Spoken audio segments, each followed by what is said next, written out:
आम्ही आलो आहोत ज्वेलरी घ्यायला आणि मला जलशाला ज्वेलरी घ्यायची आहे, त्यामुळे छान छान इकडे आम्ही ज्वेलरी बघत होतो।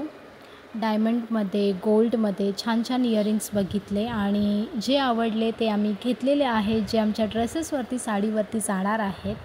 शॉपिंग थोडीफार बाकी होती, त्यामुळे आम्हाला मार्केटमध्ये यावं लागलं आणि जे पेंडिंग कामं होती ती आधी आम्ही बाहेरची केली, कारण घरी जाऊन डेकोरेशन कंप्लीट करायचं आहे। उद्या अपेक्षाची मेहंदी आहे, जसं मी तुम्हाला सगळ्यांना सांगितलेलंच आहे की 28ला तिचं लग्न आहे। उद्या मेहंदी, परवा हळदी आणि मग लग्न। सो अशी सर्व गडबड चालू आहे। त्यानंतर एक ड्रेस घ्यायचा होता समतासाठी हळदीला, येल्लोमध्ये आम्ही ड्रेस बघत होतो। इकडे छान छान ड्रेसेस होते। कल्याणमध्येच कोळशेवाडीमध्ये आम्ही आलो आहोत आणि इथे सुंदर सुंदर ड्रेसेस आहेत। 800 पासून 2000 रेंजेस खूप वेगवेगळे आहेत, जसे आपण घेऊ तसे। त्यानंतर आम्ही आलो घरी। हे काय हे काय आहे? बाद झालं।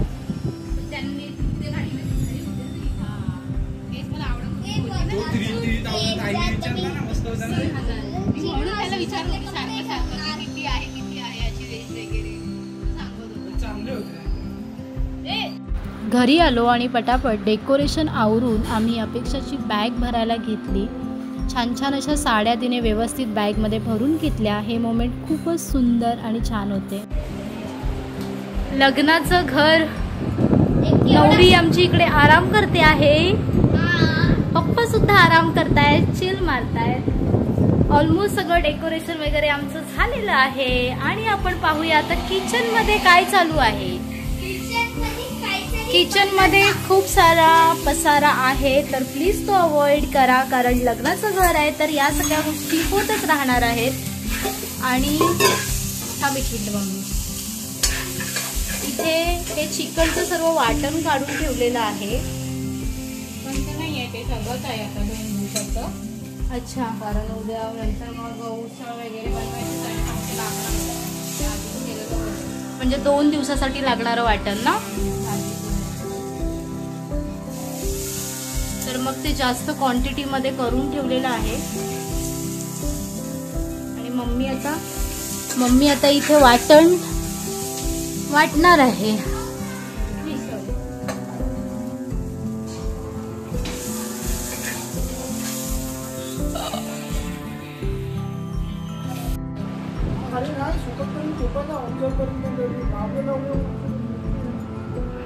रात्रीचे वाजले आहेत 1:30।